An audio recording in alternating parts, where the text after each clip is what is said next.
जय भीम। देखते हैं आज बाबा साहब को कौन लाइक करता है। बहुत मेहनत लगती है वीडियो बनाने में। भीमराव का जीवन आसान नहीं था क्योंकि वे अछूत माने जाने वाले महार जाति से थे। उनके पिता ब्रिटिश सेना में सूबेदार थे। बचपन से ही उन्हें और उनके परिवार को भेदभाव और अपमान का सामना करना पड़ा। आप सोचिए, भीमराव जब स्कूल जाते थे तो बाकी बच्चे उनसे दूरी बनाकर रखते थे। यहाँ तक कि उन्हें स्कूल के फर्श पर नहीं बैठने दिया जाता था। पानी पीने के लिए भी किसी ऊंची जाति के बच्चे या शिक्षक को ही बर्तन पकड़ाना पड़ता था।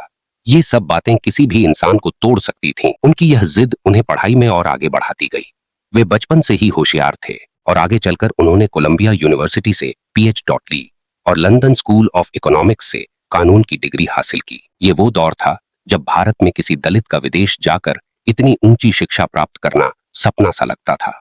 लेकिन भीमराव ने यह सपना साकार किया। जब वे भारत लौटे तो यहाँ की जातिवादी व्यवस्था और दलितों के शोषण को देखकर उनका खून खौल उठा।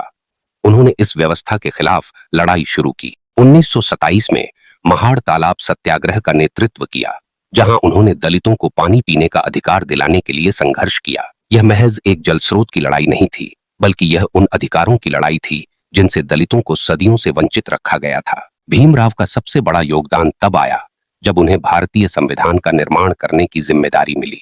सोचिए, एक ऐसा व्यक्ति जो बचपन में स्कूल में पानी तक नहीं पी सकता था, वही अब एक नए भारत के लिए संविधान लिख रहा था। अंबेडकर ने न केवल संविधान बनाया, बल्कि आरक्षण की व्यवस्था के जरिए समाज के सबसे कमजोर वर्गों को मुख्यधारा में लाने का प्रयास भी किया। उनकी लड़ाई सिर्फ कागजों तक सीमित नहीं थी। 1956 में उन्होंने बौद्ध धर्म अपनाकर लाखों दलितों के साथ इस धर्म की दीक्षा ली, क्योंकि उन्हें लगा कि केवल बौद्ध धर्म ही उन्हें समानता और गरिमा दिला सकता है। उनका जीवन इस बात का प्रमाण है कि कठिन से कठिन परिस्थितियों में भी अगर आप में हिम्मत, ज्ञान और संकल्प हो तो आप पूरी दुनिया को बदल सकते हैं।